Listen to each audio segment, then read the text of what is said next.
Paz do Senhor, meus irmãos. Pode sentar.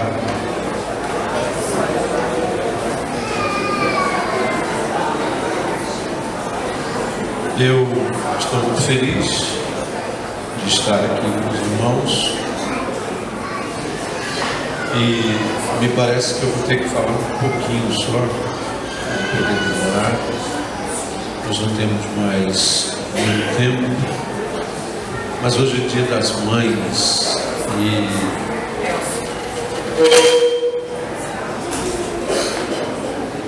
o dia das mães sempre é um dia diferente, muito diferente. Eu estou até com vontade de propor que no dia das mães a gente não tem escola dominical de manhã, né? Para a gente ficar em casa de manhã, tomar café com a mãe, com a esposa da gente. Mas eu acho que isso não vai funcionar. Vou propor, mas eu acho que não vai dar certo. Mãe é como mão direita, né? Mãe é como mão direita. Se você quiser entender isso, vá cortar as unhas. Aí você corta as unhas da mão esquerda, corta as unhas dos pés. E aí quando você vai cortar as unhas da mão direita, então uma vez que fica muito bom, né? Porque a gente não é muito habilidoso. Muito bem, eu quero ler, bons irmãos, Hebreus, capítulo 11, a partir do versículo 30, capítulo 10, da carta aos Hebreus, versículos 35 até 39. Gostaria que você colocasse um texto aí, com aquela versão mais tradicional. A minha Bíblia ela é um pouco diferente, mas eu gosto mais daquela versão mais tradicional. Isso. Hebreus, capítulo 10, a partir do versículo 35. Todas as vezes que eu venho aqui fico feliz. É sempre bom estar com os irmãos, é sempre bom rever pessoas queridas. É sempre bom estar nos lugares onde a gente é bem recebido. Vamos ler, meus irmãos. São só 4 versículos. E eu queria ler com os irmãos 4 ou 5 versículos. E eu queria ler com os irmãos. Eu vou ler o primeiro, depois vocês leem o segundo até o 39. Diz assim: não lanceis fora, pois, a vossa confiança, que tem uma grande recompensa. Vocês?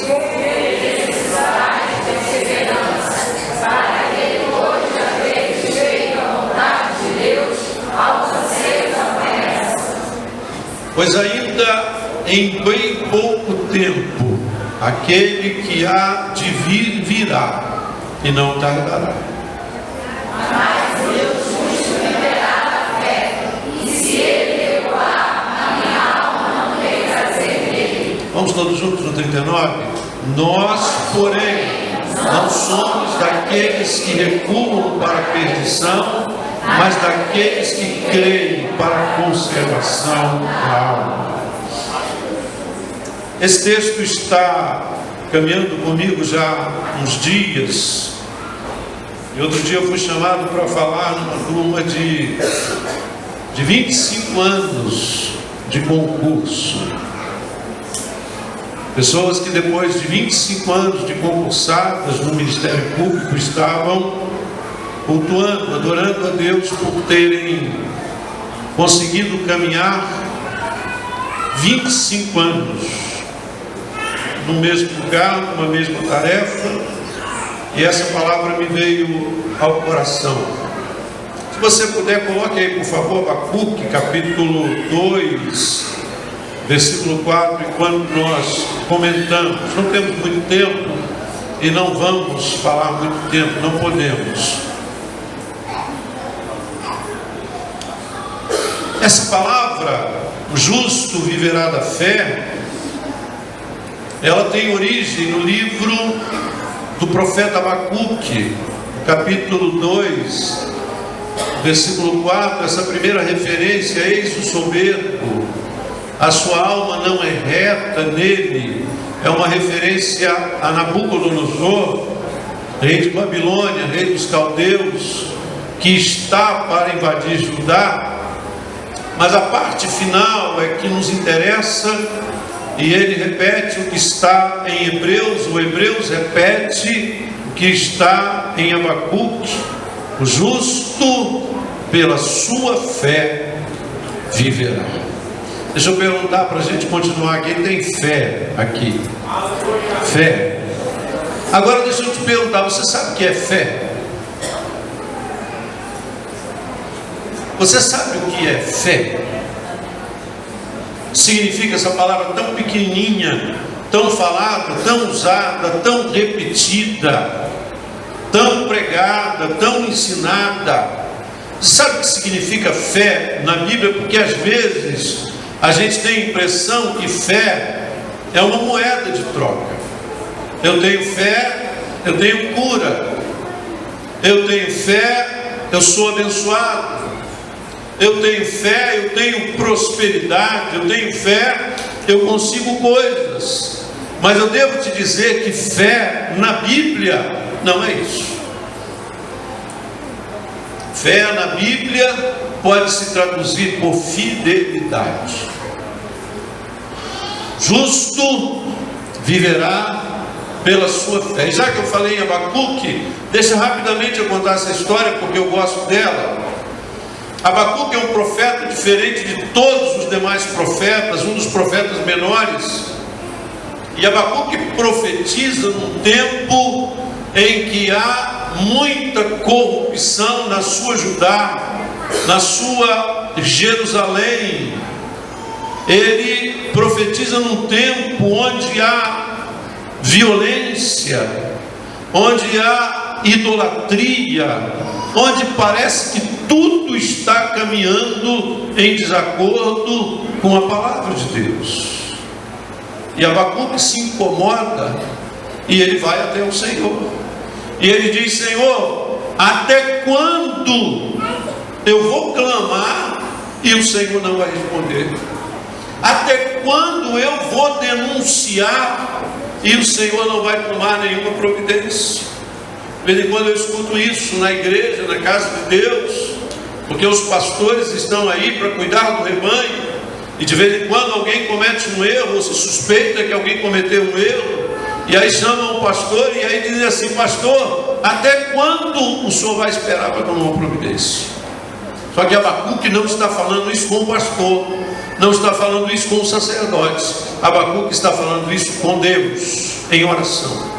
Abacuque era um homem de Deus. Abacuque tinha comunhão com Deus. Abacuque tinha uma vida com Deus. Abacuque tinha intimidade com Deus, a tal ponto dele perguntar: Senhor, eu não estou entendendo, porque eu estou denunciando a violência, eu estou denunciando a idolatria, eu estou falando da imoralidade, eu estou falando da corrupção em que se transformou Judá, e até agora o Senhor nem me respondeu. Mas aí o Senhor responde. O Senhor responde para ele e diz assim: Abacuque, é pequenininho o livro, chega na sua casa hoje, em vez de você ver os gols do Fantástico, leia Abacuque. Leia Abacuque, 3 capítulos, pequenininhos, belíssimo, uma leitura de encher os olhos. E aí o Senhor responde: Abacuque, tá bom, você está clamando, você está denunciando, e eu vou te responder. E a resposta que eu tenho para você é essa: eu já estou providenciando um chicote para ajudar. Eu já estou providenciando a correção para ajudar. E qual é a correção? Eu estou levantando os caldeus, eu estou levantando os babilônicos, eu estou levantando Nabucodonosor. Ele vem marchando sobre a largura da terra, vem tomando conta de tudo, dominando tudo, e ele já está chegando aqui. E quando ele chegar aqui, Judá será punida pelo seu erro. O profeta disse: Senhor, desculpa, mas eu não estou entendendo. Eu denunciei Judá porque Judá é violenta. Eu denunciei Judá porque Judá é idólatra. Eu denunciei a injustiça, a corrupção, a imoralidade de Judá. E aí o Senhor me diz que vai levantar os caldeus para chegarem aqui e trazerem uma punição para Judá, porque os caldeus eram muito mais violentos, muito mais idólatras, muito mais imorais do que Judá. E aí o profeta Abacuque diz: olha, Senhor, eu vou fazer o seguinte, eu vou ficar aqui, vou me colocar na minha posição e estou aguardando uma resposta do Senhor, porque eu não estou entendendo. E aí o Senhor responde. E responde para ele assim: olha aqui, Abacuque, eu levanto os caldeus, eu trago punição para Judá, e quando os caldeus pensarem que são eles que estão dominando, eu levanto outros povos e trago punição para os caldeus. Abacuque, em outras palavras, está dentro da minha mão, está dentro do meu controle, eu nunca perdi o controle. Em outras palavras, Abacuque, eu continuo sentado no trono, eu continuo regendo, eu continuo orientando, eu continuo dirigindo, está nas minhas mãos, eu vou fazer exatamente da maneira que eu me propus fazer. E aí Abacuque cai em si, e quando você chega no final desse texto, ele diz assim, quando ele ouve essa palavra, ele diz assim: entrou podridão nos meus ossos. Porque Abacuque percebe que ele vai estar no olho do furacão. Abacuque vai estar exatamente no lugar por onde esse tsunami vai passar. Abacuque vai estar exatamente na região aonde os combates vão acontecer. Abacuque estará exatamente na região onde a fome vai chegar. E aí o que você faz, Abacuque? O justo vive da fé. Eu não sei o que vai acontecer na sua vida. Eu não sei se a crise vai se agravar. Eu não sei se a crise vai chegar na tua casa. Eu não sei se o Senhor vai te levantar agora, se Ele vai te dar vitória agora. Eu não sei o que vai acontecer. Mas uma coisa precisa acontecer, é que você precisa, esses dias difíceis, de tribulação, de luta, de problema, de dificuldade, de corrupção, que alguém quer tirar de lá uma moça que está governando, mas o que vai governar também é corrupto, e se tiver um terceiro também é corrupto, e o segundo que assume também é corrupto, e você não sabe o que está acontecendo. Os governadores estão corrompidos, os prefeitos também, tudo está corrompido, e você não sabe. Mas eu quero te dizer que o controle está nas mãos do meu Deus, que o controle está nas mãos do teu Deus. E aliás, eu tenho repetido uma palavra e quero tornar a repetir aqui: nós não estamos precisando de políticos melhores, nós estamos precisando de crentes melhores, nós estamos precisando de igreja melhor. Sabe por que está assim? Porque eu e você temos orado pouco. O justo vive da fé. Se ele recuar, disse o escritor aos Hebreus, a minha alma não tem prazer nele. Eu vivo da fé, você vive da sua fé. Esse texto que nós acabamos de ler tem duas palavras, três aliás. Primeiro, versículo 35, por favor, Léo. 35,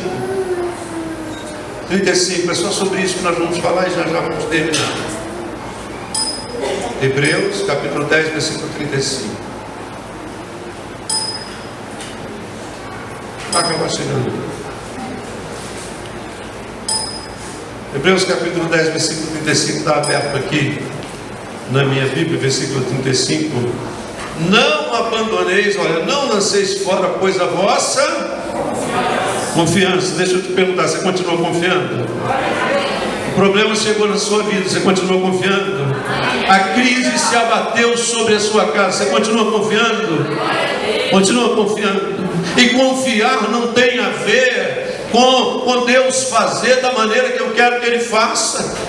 Essa semana eu fui chamado pela minha família para orar por uma irmã minha que estava no Guarujá para fazer uma perícia. E todo mundo querendo que eu orasse para ela ir para a perícia e passar pela perícia, o médico dar continuidade do benefício dela, ou melhor, vamos orar para aposentá-la de uma vez. Deixa eu te perguntar, você prefere aposentadoria ou prefere ter saúde? Porque se você quiser que isso seja justo, você tem que estar doente. Para você se aposentar por uma enfermidade, você tem que estar doente. O que você prefere, estar doente ou ter saúde? E eu orei ao Senhor e disse: Senhor, faça exatamente como o Senhor quiser fazer, porque a tua vontade é a melhor. Se o Senhor quiser fazer de um jeito, faça. Se quiser fazer do outro, faça. Sabe por quê? Porque nós confiamos no Senhor. Nós acreditamos que o Senhor sempre fez, sempre faz e sempre fará o melhor, mesmo que isso não seja da maneira como eu planejei. Por favor, e em nome de Jesus, não coloque uma causa diante do Senhor e diga a Ele uma receita. Diga a Ele: Senhor, faça desta maneira que eu quero. Tem gente que diz assim: eu falo com Jesus: Jesus, senta aqui.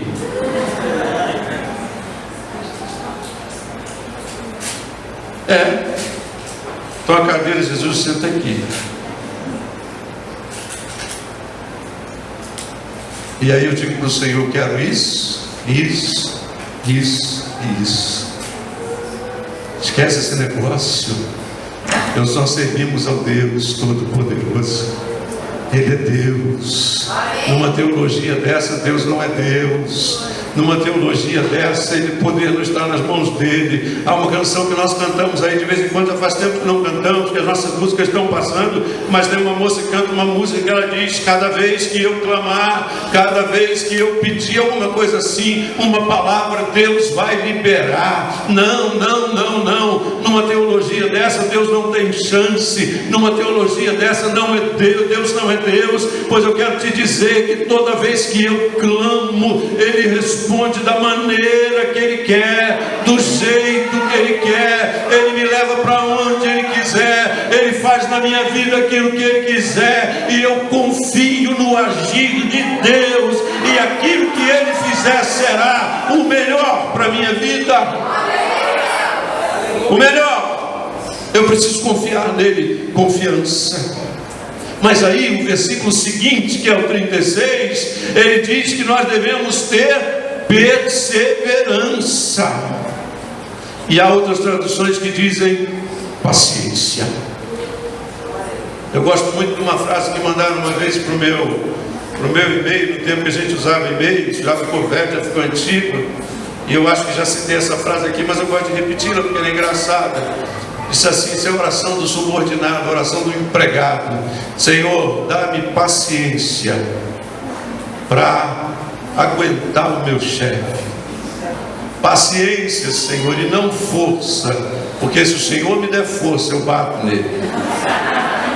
Paciência, perseverança, perseverança. O temporal está caindo lá fora, mas eu estou continuando. A tormenta está chegando na minha vida, eu estou caminhando. Nem sempre dá para correr, mas eu vou caminhando devagar. Nem sempre dá para sair desabalar da carreira, mas eu vou caminhando devagar. E eu me lembrei que no retiro de 2013 eu enfrentei a pior chuva da minha vida, eu e alguns irmãos. E eu me lembro que a gente, no meio de uma estrada, no meio do mato, a gente não via nem a estrada, e a gente só via que tinha um buraco no meio do mato, e a chuva caindo, uma lâmina d'água dessa altura, e a gente subindo. E aí nós estávamos andando a 20 por hora, e a minha esposa dizia assim: para, e a esposa do outro carro dizia: para, mas a gente diz: não, a gente não pode parar aqui, vamos continuar a 20 km por hora, mas vamos continuar, e continuamos. E de repente nós chegamos no lugar, e a chuva parou, e nós chegamos no nosso destino, porque nós não paramos. Tem tempo que a gente corre muito, tem tempo que tudo dá certo, e tem tempo que a gente anda devagar. O que a gente não pode fazer é deixar de caminhar. O que a gente não pode fazer é desistir e parar. Eu vim aqui para te dizer essa noite que o Senhor vai te dar vitória, mas isso depende dessa palavra: perseverança. Perseverança. Perseverança. Eu gosto muito de um homem de Deus chamado Samuel. Eu gosto de Samuel. E Samuel, logo que foi desmamado, você sabe da história, ele foi entregue no templo. Foi entregue ao sacerdote Eli para viver como se fosse da família de Eli, para servir no sacerdócio. De repente chegou o juízo de Deus sobre a casa de Eli. Samuel era menino. Os filhos de Eli vão para a guerra, começam a perder a batalha, e quando perdem a batalha percebem que tinham esquecido de levar a arca do Senhor. E eles dizem assim: sabe por que nós estamos perdendo a batalha? É porque nós deixamos a arca do Senhor. Manda buscar a arca do Senhor. Mandaram buscar a arca do Senhor. E quando a arca chegou no arraial dos judeus, dos hebreus, eles vibraram mais do que a torcida do Flamengo. Faz tempo que a torcida do Flamengo não vibra, né? Mas eles vibraram. Lembra aqueles tempos bons? Foi assim que eles vibraram.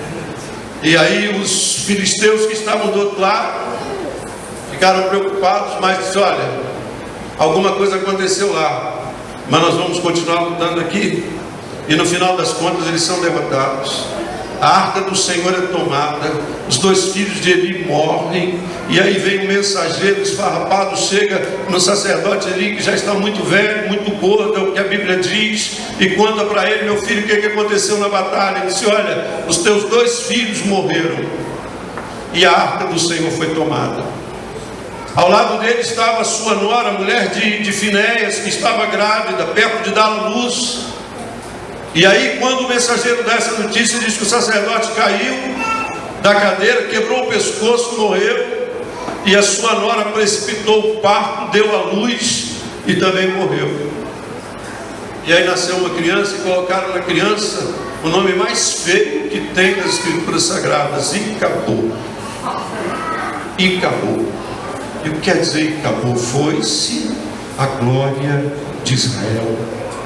Foram submetidos aos filisteus e ficaram passando vergonha por 20 anos. 20 anos sem poder levantar a cabeça. 20 anos de vergonha. 20 anos de vexame. 20 anos de derrota. E aí você me pergunta assim: mas Samuel, que tinha sido levado para o templo pequenininho, está onde? Samuel está no mesmo lugar aonde o Senhor o colocou. E 20 anos depois diz que os hebreus se lembraram do Senhor. E há uma tradução gostosa que diz que eles suspiravam pelo Senhor. E suspirar pelo Senhor nessa condição é mais ou menos: vocês lembram quando a gente servia ao Senhor? Ah, se o Senhor estivesse conosco. Ah, se o Senhor estivesse à frente da nossa batalha. E alguém vai e procura Samuel. Aonde está Samuel? Samuel é fiel, Samuel é leal ao Senhor, Samuel é um homem de fé. Samuel não é daqueles que desistem, não. Samuel é daqueles que perseveram. Samuel tem paciência e ele está esperando. E quando os judeus vão a ele, ele diz assim: querem saber de uma coisa? Podem ir para a batalha, que eu vou ficar de joelhos, e no final dessa batalha Deus vai nos dar a vitória. Irmão, a tua vitória nem sempre é amanhã. A tua vitória está na perseverança, a tua vitória está na paciência. E eu quero te dizer em nome de Jesus, e até você podia me ajudar e falar com quem está perto de você: calma, espera, tem paciência, a vitória vai chegar, o crescimento vai chegar. Fique calmo, porque a vitória de Deus chega. Deus tem uma obra para fazer em Olaria, e Ele vai fazer a obra que tem que fazer em Olaria. Deus tem algo para fazer na tua casa, e Ele vai fazer o que precisa fazer na tua casa. Permanece em oração, permanece no teu lugar, permanece numa posição de fidelidade, de paciência, e espera, porque a vitória de Deus vai chegar para a tua vida. Aleluia, aleluia, aleluia. Glória a Deus.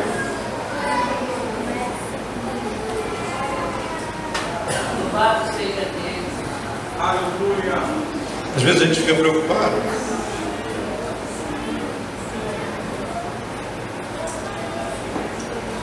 A gente acha que as coisas não vão dar certo. A nossa fé muitas vezes vacila, mas na paciência a gente tem vitória. Às vezes alguém olha para a gente e diz: olha, não vai dar certo. A gente olha e diz assim: não vai acontecer, não vai dar. Mas eu sirvo um Deus, ou ao Deus, que tem todo o poder, que tem autoridade. E deixa-me repetir mais uma vez: Deus é calmo, Deus não está nervoso. Quando alguém diz assim para você: Deus está com pressa, quem está com pressa é Ele. Deus não tem pressa de nada. Eu preciso dizer isso para você: Deus é calmo, Deus é tranquilo, ninguém vai sucedê-lo, ninguém vai tomar o seu trono, ninguém vai tirar o seu lugar, ninguém vai desestabilizá-lo. Deus é calmo, Deus está calmo. Você está desesperado, lutando, correndo para lá e para cá. Deus está calmo, porque Ele sabe que você vai vencer. Ele sabe que você não é daqueles que desistem. Ele sabe que você não é daqueles que param no meio do caminho. Ele sabe que você não é daqueles que vão para trás. Ele sabe que você é paciente. Ele sabe que você é perseverante. E aí alguém ora e diz assim: Senhor, me dá paciência. Não peça paciência, porque Deus não dá paciência. Você sabia que Deus não dá paciência? Deus dá tribulação. Capítulo 5 de Romanos. Capítulo 5 de Romanos. Capítulo 5 de Romanos diz que é necessário também um pouquinho de tribulação, porque a tribulação produz paciência. E se você procurar em algumas traduções, já está assim: a tribulação produz perseverança. Senhor, não estou aguentando mais essa luta. Ele está sentado no trono tranquilo, dizendo assim: aguenta. Eu sei que você aguenta. Aleluia. Parece que você não aguenta, mas eu sei que você aguenta. Parece que não vai dar, mas eu sei que vai dar. Parece que você não vai vencer, mas eu sei que vai vencer. Tem paciência, tenha calma. O Senhor é contigo. Ele tem o momento certo para te dar a vitória. Ele tem o momento certo de abrir a porta. E quando Ele abrir a porta, você vai lembrar do pastor Edmilson, que esteve aqui e disse para você essa palavra: tenha paciência, Deus vai te dar vitória. Fale com quem está perto de você: tem paciência, tem calma, Deus vai trazer vitória para a sua vida.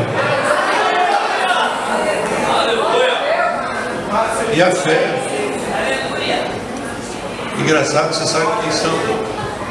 Olhe para cá. Olhe para cá. Você sabe quem são as pessoas mais desesperadas da igreja? Sabe quem são? São os jovens. Pode ter certeza. Eles estão desesperados para encontrar uma profissão, para encontrar um curso, uma formação. Eles estão desesperados para casar. Eles estão desesperados para comprar casa. Eles estão desesperados para comprar carro. Eles estão desesperados para tudo, para emagrecer, para engordar. Eles têm desespero para tudo. Mas eu quero dizer para vocês: tenham paciência, tenham calma. Espera, não é? Aí eles botam um aparelho no dente e o dentista diz assim: daqui 2 anos a gente tira esse aparelho, você vai ficar melhor. E a gente vê como é que vai ficar. Vários ajustes, você volta lá várias vezes, menos os meus que ainda não consertei. Mas tem gente esperando 2 anos, 3 anos para ver se os dentes ficam corretos. Tem que ter calma, tem que ter paciência. E sabe de uma coisa que nos desespera? É um troço chamado tempo.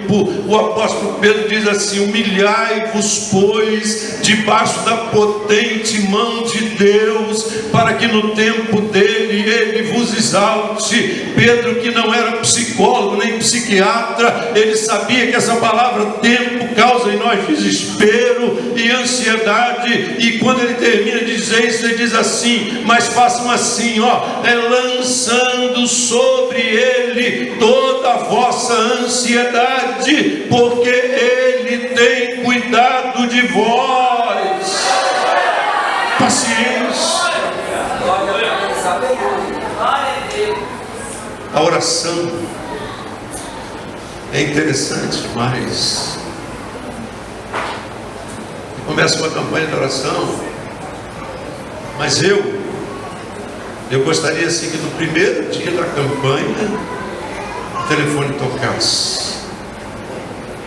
Eu gostaria que no primeiro dia da campanha, no segundo dia, vamos lá, no final de uma semana, eu já não aguento mais, mas eu quero te dar um conselho de velho: continue orando. Você começou a orar, não sentiu nem a alegria do Espírito Santo ainda, continua orando. Você está orando, ainda não conseguiu nem derramar lágrimas, continue orando. Ah, mas a minha oração está sem graça. Continue orando, porque a sua oração vai chegando, e daqui a pouco você esquece até do que está pedindo, daquilo que está buscando, porque é tão gostoso orar, é tão gostoso estar na presença de Deus. Se levante 15 minutos mais cedo, dobre o seu joelho e vá para a oração. Mas Senhor, ainda não respondeu, não tem problema não, continue orando, daqui a pouco Ele vai responder na hora certa, do jeito certo, no tempo certo e da maneira correta. Ele vai te responder e vai te dar vitória. Continue orando. Deixa eu falar duas coisas para a gente caminhar para o final. A fé, eu disse para vocês que é fidelidade, e a fé, ela nos guarda de uma coisa que nós chamamos silêncio de Deus. Silêncio de Deus está na nossa música. Você lembra da música? Quando ele fica em silêncio, é porque está trabalhando. E eu sei que vocês gostaram que eu falei isso, mas eu não gosto dessa música não. Porque Deus não precisa ficar em silêncio para trabalhar. Deus pode falar e trabalhar ao mesmo tempo, né? Não pode? Mas essa é só uma expressão nossa, porque o silêncio de Deus, eu gosto da música assim, estou brincando com vocês.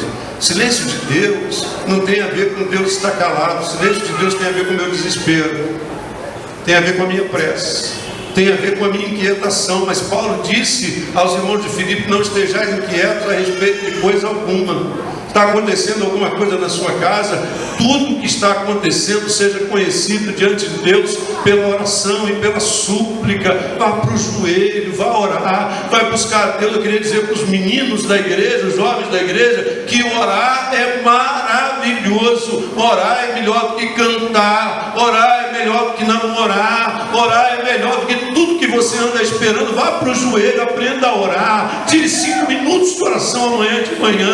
Quando for na terça-feira, ore mais 5. Na semana que vem você muda para 10 minutos. Daqui a pouco você está orando 1 hora, está clamando ao Senhor, e vai descobrir uma coisa que nós precisamos descobrir, porque contaram para mim quando eu era criança que oração é sacrifício, mas oração não pode, não é, nunca foi, não é sacrifício. Oração não é sacrifício. Oração é você falando com o Senhor. Não pode ser sacrifício você conversar com teu pai. Então aprenda e comece a ter uma vida de oração, porque ter uma vida de oração é ter uma vida de vitória. Mas nós precisamos de fé, porque a fé nos protege daquilo que nós chamamos de silêncio de Deus. Deus está calado, Deus não disse nada, Deus não mostrou nada, Deus não apontou nenhum caminho, mas pode estar certo que Ele vai abençoar a tua vida. Tenha fé. E sabe uma outra coisa que a fé nos guarda? A fé nos guarda de nós mesmos. E você sabe quem é o meu pior inimigo? Meu pior inimigo é aquele sujeito que eu vejo quando olho no espelho. O teu pior inimigo é aquele que você vê quando você olha no espelho. E é quando você olha no espelho que você se contempla, que você vê ali alguém que é cheio de dúvidas, alguém que é cheio de dificuldades, alguém que não tem paciência de esperar. Mas quando você vai para o joelho, você se comunica com Deus e você vai falando com o Senhor, Ele te abençoa, Ele está com você, Ele te encoraja, Ele te anima. Mas Senhor, a vitória já chegou? Não, ainda não chegou, mas permanece na oração. A vitória ainda não veio, mas continue no joelho. A vitória ainda não chegou, a resposta ainda não é aquela que você quer, mas continue na oração, continue a orar, continue a buscar, continue a clamar, porque Deus vai te dar a vitória. E tem mais uma coisa: às vezes a minha impaciência, as minhas imperfeições me atrapalham. Tem momentos na igreja que a gente chega, o primeiro louvor que canta, a gente já está glorificando. Quando alguém prega uma palavra, a gente já está falando em línguas. Tem momentos que a gente começa a orar, as lágrimas descem e você se sente nadando no Espírito. Mas tem momentos que são muito duros na nossa vida. Você ora, você não ouve nada. Você continua orando, parece que você está orando no vazio. E aí a sua fé fica meio assim. E às vezes a gente chega a momentos na nossa vida que está tão difícil, tão complicado, que a gente larga os remos, que a gente se encosta no barco, recolhe os remos e deixa ir ao sabor da maré. Mas eu quero te dizer que quando você tem fé, o Senhor vai soprando o teu barquinho e você vai seguindo na direção certa. Não acredite que você vai perder essa batalha. Não acredite que você vai ser derrotado. E você que acredita que vai vencer, vai ficando de pé em nome de Jesus, porque senão eu não consigo acabar. Mas eu quero te dizer, permanece em nome de Jesus, mantenha fé, fica seguro no Senhor, que Ele vai te dar vitória, que Ele vai abrir aquela porta, que Ele vai trazer vitória para você. Eu pedi uma foto aí, eu não sei se conseguiram uma foto. Coloca essa foto aí para mim, por favor. A foto que o Fernando pediu, eu acho que tem essa foto aí. É muito legal essa foto. Você conhece alguém, viu essa foto nos jornais? Sabe o que é isso? Olha aqui, esses rapazes aqui à esquerda, pode tocar alguma coisa que vai ficar bom. Esses rapazes aqui à esquerda, essa foto é em 1966, 1966, ninguém aí tinha nascido. Esses garotos foram convocados pelos Estados Unidos para irem lutar contra os Vietcongues no Vietnã. E há um episódio na guerra que eles conseguem escapar dessa prancha. E aí eles fazem uma foto. 50 anos depois, eles se reencontraram e fizeram a foto de novo. A única coisa diferente aí é a forma física, os cabelos que caíram. Mas há uma coisa maravilhosa nessa foto. 50 anos depois, todos estão vivos. Para repetir a foto. 50 anos depois, todos estão vivos. E olha bem, tentaram até fazer a mesma pose, não deu muito certo, ficou mais ou menos, né? Os rapazes aqui à minha esquerda, à sua esquerda aí, estão em forma, fizeram uma foto melhor, mas repetiram a foto aqui 50 anos depois. Sabe qual é o nome disso?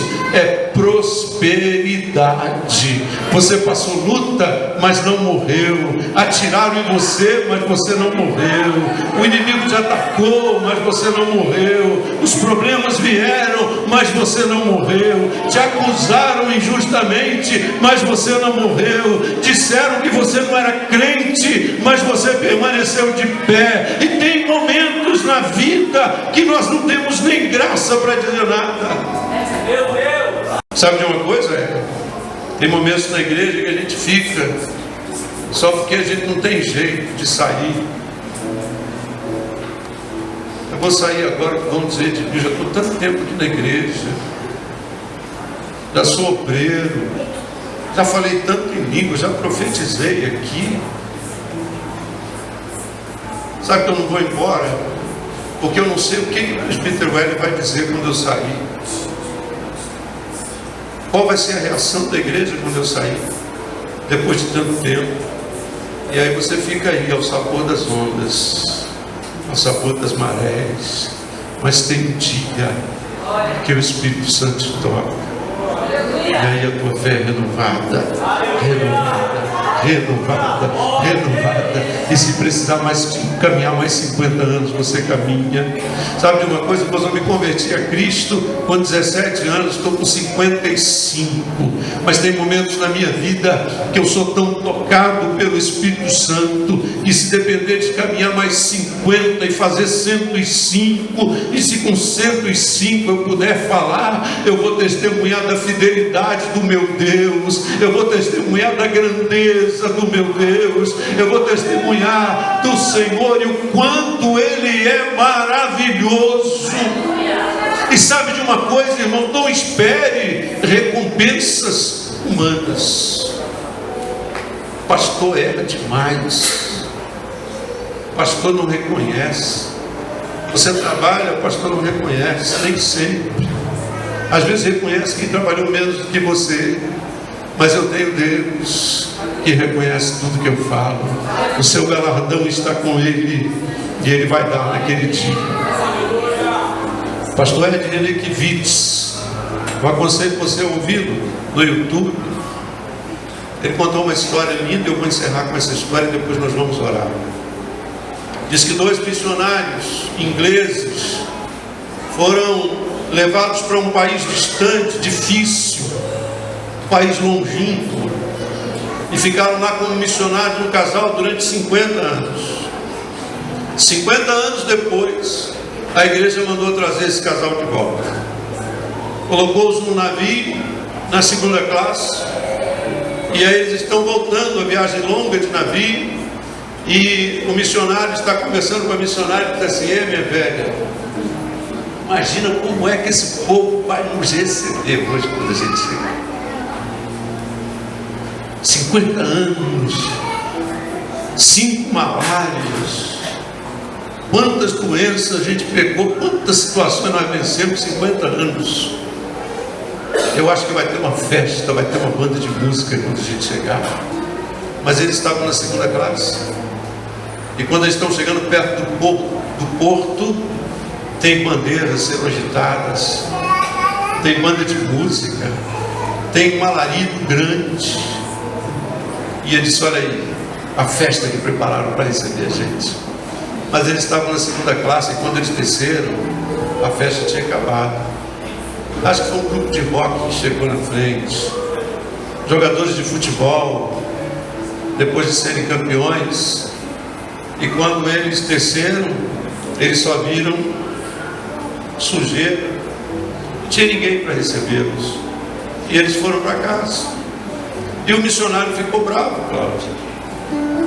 Ficou bravo. Disse assim para ela: olha, fala sério, é essa a recompensa, o prêmio que nós recebemos depois de 50 anos no campo missionário? É assim que nós somos recebidos. Você quer saber de uma coisa? Você fica aí, porque eu vou andar, eu vou caminhar um pouco para espairecer. Outro dia alguém me corrigiu disso. Vou andar um pouco para esfriar minha cabeça. E andou 2 horas. Depois ele volta para casa. Quando ele chega em casa, a missionária está lá fazendo uma comida, alguma coisa, e ele entrou batendo a porta. Mas antes dele sair, disse assim: e quando eu vou para a rua, você pergunta para o teu Deus se é essa forma que nós devemos ser recebidos depois de 50 anos de ministério. E aí quando ele volta, ela está lá mexendo com alguma coisa, ele entra batendo a porta, e ela não diz nada. E aí ele fala para ela, pergunta para ela: e aí você perguntou para o teu Deus se essa é a forma de nós sermos recebidos depois de chegando em casa, depois de 50 anos de ministério? E ela nem olhou para ele e disse assim, respondeu: sim. E o que ele respondeu? Ele respondeu que nós ainda não chegamos em casa. Não sei se você me entendeu. Se você me entendeu, seja de Cristo glorificamos. Nós ainda não chegamos. A gente recebe um emprego aqui, a gente conta testemunha, vitória. A gente recebe uma cura ali e a gente conta testemunho de vitória. Alguém fica noivo aí, eu estou sabendo de umas histórias já, e dá testemunho. Alguém casa e dá testemunho de vitória. Compra um carro e dá testemunho de vitória.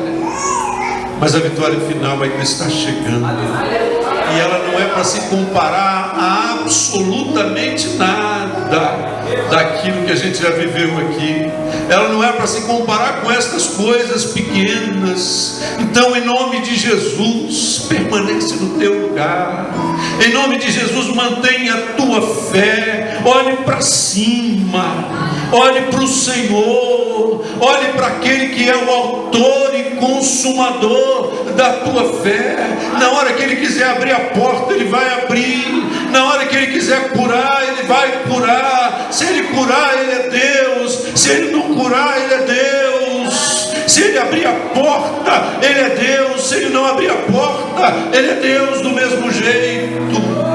E Ele tem o melhor para você. E Ele vai te dar vitória. E Ele vai te dar vitória. Feche os teus olhos aí. Senhor nosso Deus, nosso Pai querido, essa é uma palavra muito simples, mas que é essencial para a nossa caminhada. Nós todos temos travado muitos combates. As enfermidades têm chegado na nossa casa, Senhor. Algumas que nos incomodam por algum tempo e outras que ameaçam a continuidade da nossa vida. Eu tenho visto o Senhor curar.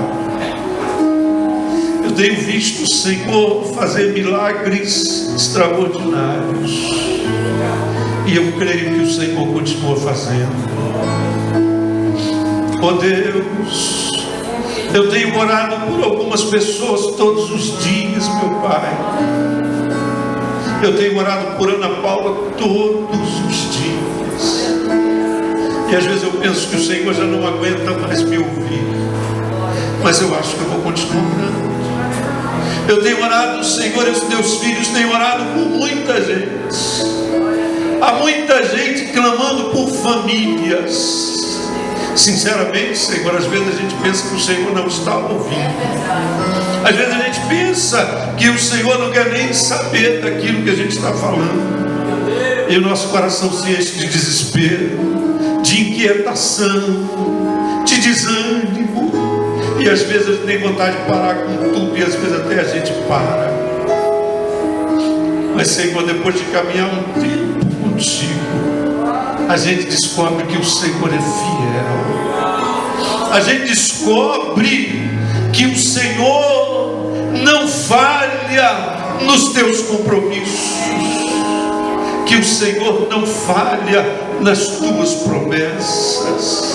Meu Deus, se o Senhor quiser fazer um reboliço aqui nessa casa, essa noite o Senhor faz. Se o Senhor quiser curar aqui esta noite, o Senhor pode curar. Se o Senhor quiser abrir portas aqui esta noite, o Senhor pode abrir. E nós vamos contar o testemunho da vitória e vamos louvar o teu nome. Mas nós não queremos viver apenas das vitórias eventuais. Nós queremos caminhar contigo até o final. Até o final. Até o final.